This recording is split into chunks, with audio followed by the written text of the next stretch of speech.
This might just be like the whole time. So hopefully you're okay with a small child running around.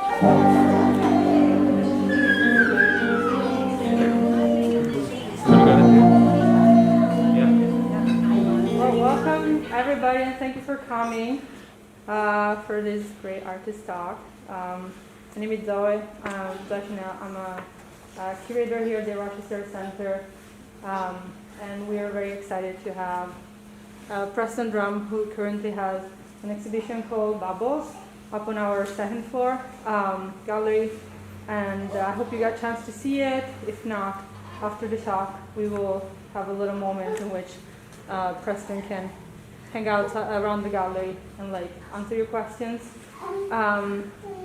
So the way Preston and I met is through a different project that is called Carry On Homes, and it was a collective of 5. Now we're 3 because people had babies and they, had other things to like take care of. So it was a great project, and it was awesome to be able to work with Preston in public art and curatorial work, and now as a curator, and like give him the chance to like do this exhibition. So the show runs from June 4th. They open on June 4th. It runs to October 17th. So plenty of time to like check out the galleries. And there will be a workshop with Preston on October 9th at 10 a.m. So watch out for that. It's going to be very fun. Well, just briefly, Buzzball is a site-specific installation in the Davies Gallery at the Art Center that combines painting, sculpture, and video to create an immersive facsimile of an American domicile. Drawing dual inspiration from his son's first word and the pervasive social condition the pandemic has brought upon us, Drum explored notions of domestic life inside of a bubble. Through nonlinear storytelling, the events of a never-ending day are stitched together to create a portrait of a family. So I think we can all relate to like a lot of the themes that Preston has explored in his show. And then I'm gonna stop talking. Okay. Right? Hi, welcome all in the room. Just to let you know, I am vaccinated, Pfizer all the way. So we have that level of safety. I am going to speak without a mask, just so it's easier for elders to hear, and also for the recording to pick me up. This is a little bit of a weird kind of art talk because it is, well, for 2 reasons. Number one, it's a hybrid situation, so we have people from all over the country joining us that are in this room with you right now, which is kind of cool. But secondly, I'm not going to talk a lot about art, but so just come with me on this journey and we'll kind of see where it goes. And also, this is being recorded, so just by entering this room, you agree to be recorded, and hopefully that's okay. And thanks for joining us on Father's Day. I wanted to start first by delivering my deepest appreciations to my wife, Samantha. Yeah, a round of applause. Without her support and encouragement and tolerance, I would not be able to make the art that I make. So thank you, Sam. Thank you for putting up with everything that comes along with being married to this particular artist. And thank you for bringing up our 2 sons in a world and raising them with an open mind and an open heart. While they may not fully comprehend at the moment, mostly because my son is just staring at a YouTube video probably, but what's that? Mickey Mouse. It's Mickey Mouse Clubhouse, okay. But I did want to acknowledge and thank them for their pretty obvious contributions to the show. When you see it, there's a lot of content around them. And I gotta admit that I did not get their permission to use their likeness or stories. And I can assure you no releases were signed. But I did ask their mom, and she said, I don't care what you do. So. Now, I also want to take some time to thank the other most important woman in my life, and that's my mama, Cheryl Ann Duzatels. Her impact on my life is completely unmeasurable, and I'll have a lot more to share about her later in the talk. But lastly, I did want to thank Zoe and the rest of the RAC staff for inviting me to come and install this show, and also to develop the content and work on it for several months, because this show has been in the works since November of last year. It's really refreshing to have a venue that's so dedicated to supporting local artists, especially in the wake of what we can all agree is like a very tumultuous and crazy year for the arts and arts institutions. So it's really nice to see Rochester Art Center thriving and bringing in new and exciting art. Outside of my own, there are many other shows here that are awesome and that you should take the time to check out. So I'm going to start this presentation with a screening of a performance that I delivered to a small audience in 2015. This piece was entitled The Epic of Edna in 6 parts. The piece is probably going to read to you kind of like an animation, but it was actually created live and in real time with brushed ink on a backlit scrim. So you can kind of see that in these images here. The recording has been sped up from the original 15-minute performance to about 2 minutes and 30 seconds for brevity and continuity. And the piece uses shadow play to tell the life story of my maternal grandmother, Edna Rowley. Many family histories don't go beyond birth dates in the back of a Bible. As a result, every family has stories that are passed down through generations by word of mouth. And over time, these stories change, much the same way the epics of ancient societies were crafted from long-running games of telephone. Characters become larger than life, and details morph into embellishments or just simple untruths. Edna, she passed away long before I was born, so I only know her through the oral recounts of my mama. So as the story goes, she was born in a small farming village in the East, U.S., met my grandfather, had several children, and then passed away tragically from choking on a sandwich while she was bowling. I did not consult with my mama to validate the story. It comes only from my memory of my mother's tellings. And unfortunately, my mother's current condition renders her unable to confirm or deny these details. So let's watch the Epic of Edna.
So maybe these slides will make a little bit more sense now that you've seen the actual performance. You can kind of understand what was going on logistically. So visitors to the Bubble Show downstairs, they're going to note that this shadow play, it's not a part of the current show.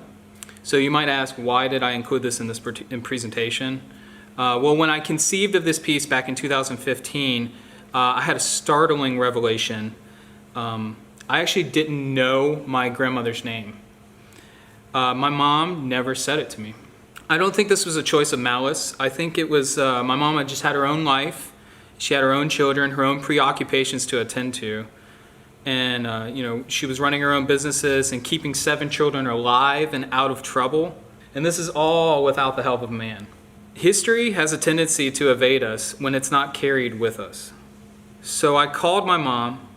I told her that I was making an art piece about her mother. And then I had to embarrassingly admit, I don't know your mother's name. I don't know Grandma's name. And then in the parking lot of the studio, I stared at the overcast sky as my mom said, "You know, Preston, I can't remember my parents' name right now. I know it, I just can't recall it at the moment. So I'll have to tell you later." And then I said, "That's okay, Mom. You've had a long life, I understand." And then we carried on for a while talking about something else. That was the first moment, that was the first time that I thought something might be wrong with my mom. How does someone forget their parent's name?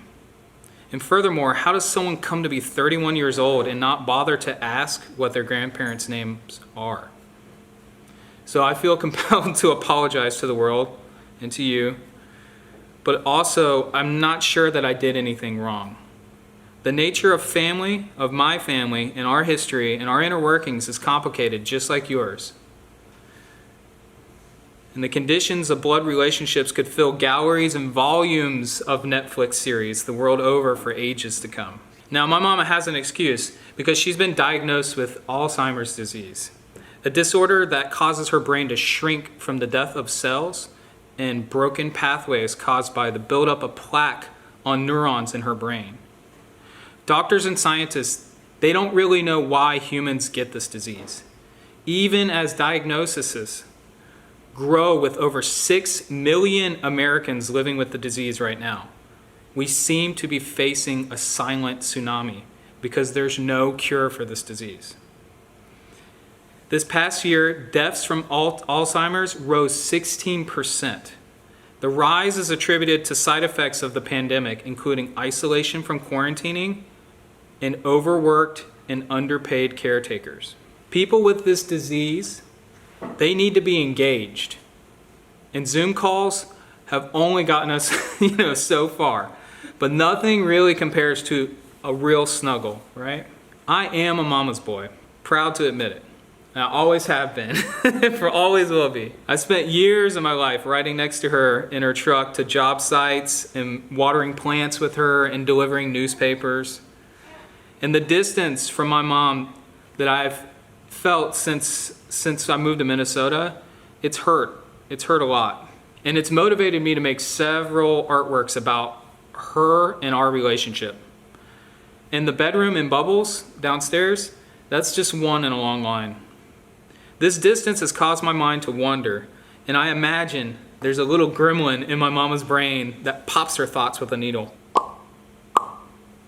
Like a child poking a bubble with their finger. It's an innocent and amoral action, but what's lost is a life. It's our duty as friends and family of people with this disease to keep their memories alive, even as we make memories of our own. Do you remember your first word? I don't. And I'm sure you can guess, I can't ask my mama. I do know my son Elvis's first word. His first word was bubbles, uttered in awe of a cheap battery-powered bubble machine from Walmart that came to life for the first time in our living room. It makes that really annoying noise. And I hope I never forget the sound of that word leaving his lips. There are a lot of things I hope I never forget, but I'm sure they'll be lost.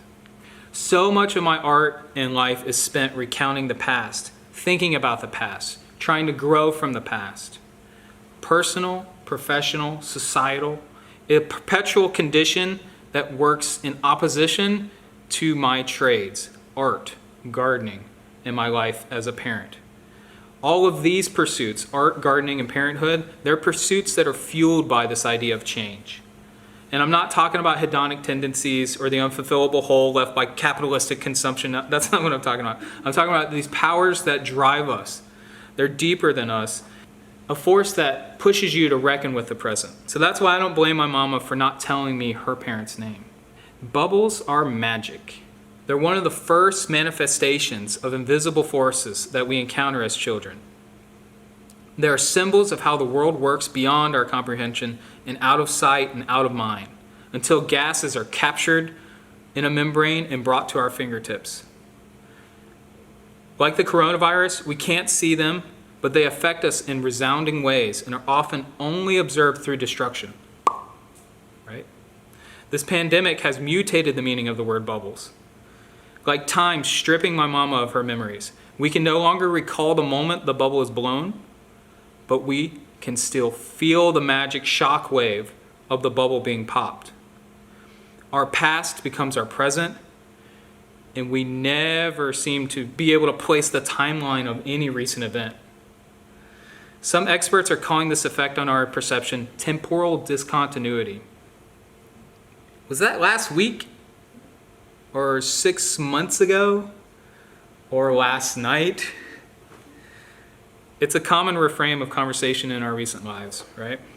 This real-life condition reminded me of a film that I saw years ago called The Tree of Life.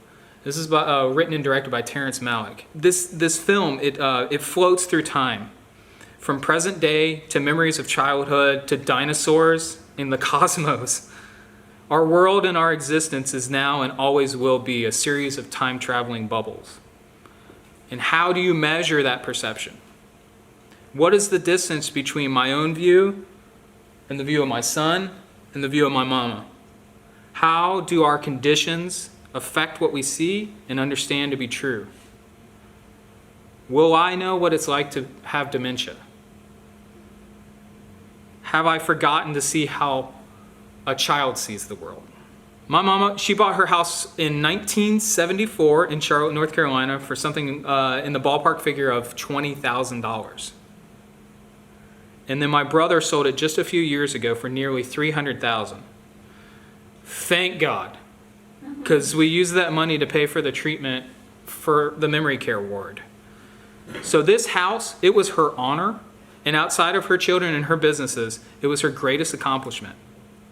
And I remember, I'll never forget, the day she sent the last check to the mortgage company. She was so ecstatic. The American dream fully realized.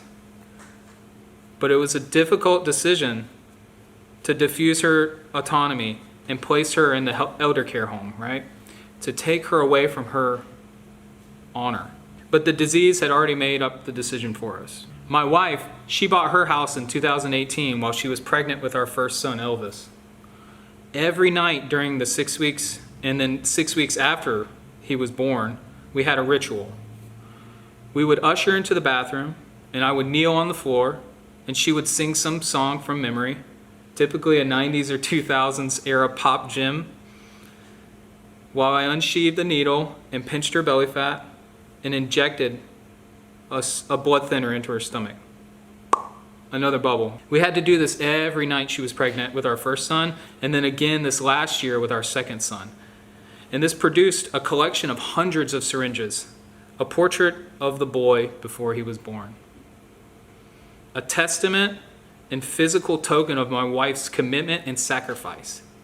The adage, in whatever form you hear it or whatever form you say it, people with kids, they don't get it. It sounds more true after you go through something like this, right? In motherhood, it's a supremely special club. Fathers, dads, papas, whatever you call us, we will never really actually get it either. We come close, but we still have a hold of our egos. It seems to be a cliche for the artist and the writer and the musician and the thinker to have kids, and then they spend the next few years making work that's all about the kids, even though it's actually about themselves, coming to terms with the fact that they aren't the center of the universe. So Mary Kelly's postpartum document, this kept coming in my mind too while I was working on Bubbles. It's a long-running project analyzing her relationships in the development of her child over years. A high, lofty idea of art in my mind. Something I looked up to and held in the highest regard of academic considerations. The stuff of art history books and essays. Not until I had a kid did I realize it's impossible to escape the influence. It's an everyday thing. It changes your DNA. My son Elvis instructing and insisting ad nauseum that I draw the cat in the hat and cows from memory over and over and over and over and over again. A smile, a hug, a laugh, a cry, a diaper, a spit up, a vomit, a block of cheese, Hot Wheels, dance session with Cuckoo Kangaroo on YouTube. It's a river shaping rocks. Being a parent is not like I had imagined. It's ecstasy, it's torture, and it's boring, all in the same moment. My broken mind can only go as far to compare my upbringings as a latchkey kid to my son's upbringing in this pandemic bubble. Where I was denied my mama, she was always working. I'm perpetually present in my son's life, and it's gotta be nauseating for him, because I can be really annoying sometimes. So I got one last story before we go. So I mentioned earlier, my mom, she was a newspaper carrier for 30 years or something like that. She did this for many, many years. It's a club like no other. There's a deep-seated understanding when you meet another newspaper carrier. Like, you just get each other. I tried unsuccessfully to make an art piece about this years ago called Sunday Sub. That's a whole nother story. So a chilly Sunday morning, early. So indigo sky, that kind of mood where you kind of just woke up from a dream and like you're not really sure where you are, what's going on. That's the world of the newspaper carrier. My mama and I, we had bagged up about 500 newspapers, like those fat ones, the Sunday newspapers with all the coupons and the cartoons, the really big ones. And this is a weekly gig for us. We packed them to the ceiling in our white Ford Taurus station wagon. I think it was an 89 or a 90. We set out to deliver them to the cul-de-sacs of a suburban mega development called Highland Creek. So in transit, I would lay on top of this giant pile of papers in the back, floating in a dreamlike cloud on top of newspapers.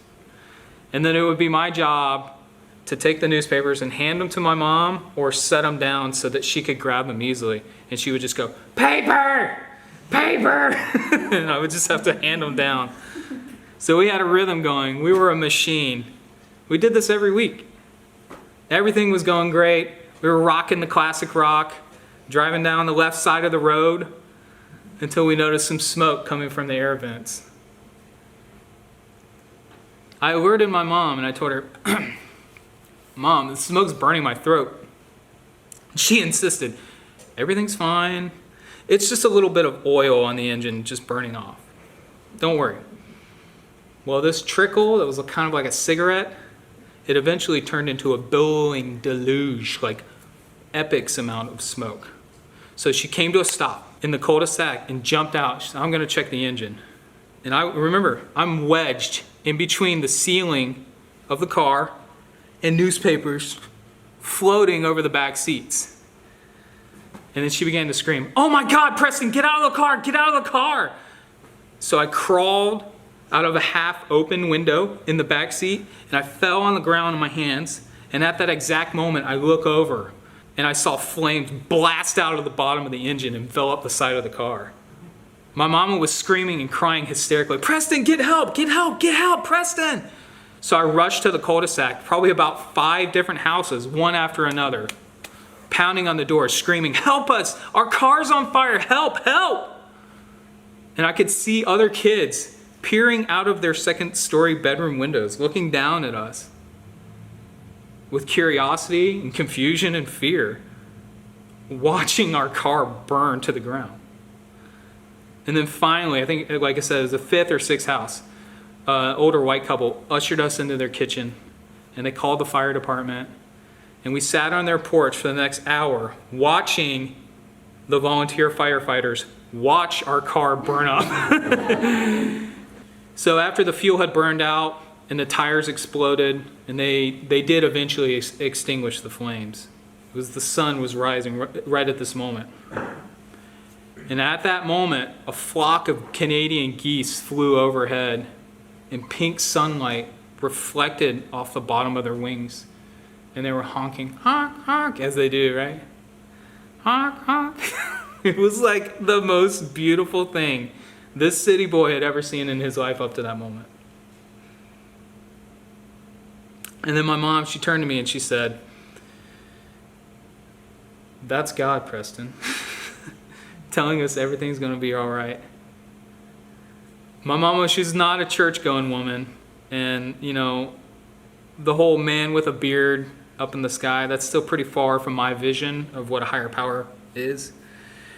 But still, that moment keeps coming back. It keeps popping back into my mind over and over again this last year. In the face of supreme terror, absolute destruction, and seemingly invisible lost control, we have to keep our eyes open, looking for signs that everything's going to be all right. So to be a parent in these times, it's to be an optimist. And I hope to God we're not just fools trapped in a bubble. So thank you very much.